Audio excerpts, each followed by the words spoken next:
ಒಣ ತುಳಸಿಯಿಂದ ಹೀಗೆ ಮಾಡಿದರೆ ನಿಮ್ಮ ಮನೆಯಲ್ಲಿ ಸದಾ ಮಹಾಲಕ್ಷ್ಮಿ ಕೃಪೆ ಸದಾ ನಿಮ್ಮ ಮನೆಯ ಮೇಲೆ ಇರುತ್ತದೆ. ತುಳಸಿಯು ಹಸಿರಾಗಿದ್ದರೆ ಅದನ್ನು ಮಂಗಳಕರ ಮತ್ತು ಶುಭದ ಸಂಕೇತವೆಂದು ಪರಿಗಣಿಸಲಾಗುತ್ತದೆ.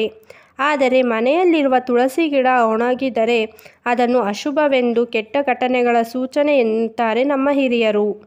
ಒಂದು ವೇಳೆ ನಿಮ್ಮ ಮನೆಯಲ್ಲಿ ತುಳಸಿ ಗಿಡ ಒಣಗಿ ಹೋದರೆ ಅದು ಸೂಚಿಸುವ ಕೆಟ್ಟ ಸೂಚನೆಗಳಿಂದ ಮುಕ್ತರಾಗುವುದು ಹೇಗೆ?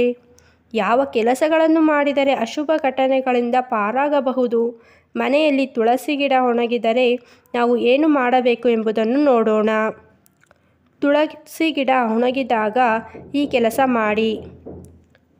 ಧಾರ್ಮಿಕ ನಂಬಿಕೆಗಳ ಪ್ರಕಾರ ತುಳಸಿ ಗಿಡ ಹಸಿರಾಗಿದ್ದಾಗ ಮಾತ್ರ ಅದು ಪವಿತ್ರವಾಗಿರುವುದು ಮಾತ್ರವಲ್ಲ, ತುಳಸಿ ಗಿಡ ಒಣಗಿ ಹೋದರೂ ಅದರ ಪವಿತ್ರತೆ ಎಂಬುದು ಎಂದಿಗೂ ಕಡಿಮೆಯಾಗುವುದಿಲ್ಲ.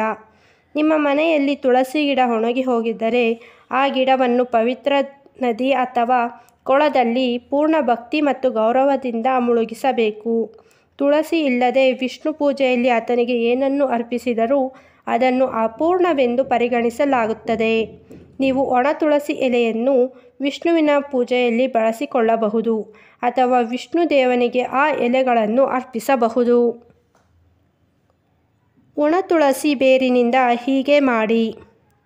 ನಿಮ್ಮ ಮನೆಯಲ್ಲಿ ತುಳಸಿ ಗಿಡ ಒಣಗಿದ್ದರೆ ಅದರ ಬೇರನ್ನು ಕೆಂಪು ಬಟ್ಟೆಯಲ್ಲಿ ಕಟ್ಟಿ ಮನೆಯ ಮುಖ್ಯ ದ್ವಾರದಲ್ಲಿ ಕಟ್ಟಬೇಕು. ಈ ಪರಿಹಾರವನ್ನು ಮಾಡುವುದರಿಂದ ಲಕ್ಷ್ಮೀದೇವಿಯ ಆಶೀರ್ವಾದವು ಅಖಂಡವಾಗಿ ನಿಮ್ಮ ಮನೆಯ ಮೇಲೆ ಉಳಿಯುತ್ತದೆ. ಇದರಿಂದಾಗಿ ವ್ಯಕ್ತಿಯು ಹಣಕ್ಕೆ ಸಂಬಂಧಿಸಿದ ಸಮಸ್ಯೆಗಳನ್ನು ಎಂದಿಗೂ ಎದುರಿಸುವುದಿಲ್ಲ. ಆ ಮನೆಯಲ್ಲಿ ಎಂದಿಗೂ ಧನಾಗಮನವಾಗುತ್ತಿರುತ್ತದೆ. ಒಣ ತುಳಸಿಗೆ ಸಂಬಂಧಿಸಿದ ಈ ವಿಷಯಗಳು ಗಮನದಲ್ಲಿರಲಿ. ಒಣಗಿದ ತುಳಸಿ ಗಿಡವನ್ನು ಕುಂಡದಿಂದ ಅಥವಾ ಕಟ್ಟೆಯಿಂದ ತೆಗೆದ ತಕ್ಷಣ ಆ ಸ್ಥಳದಲ್ಲಿ ಮತ್ತೊಂದು ಹೊಸ ತುಳಸಿ ಗಿಡವನ್ನು ನೀವು ನೆಡಬಹುದು.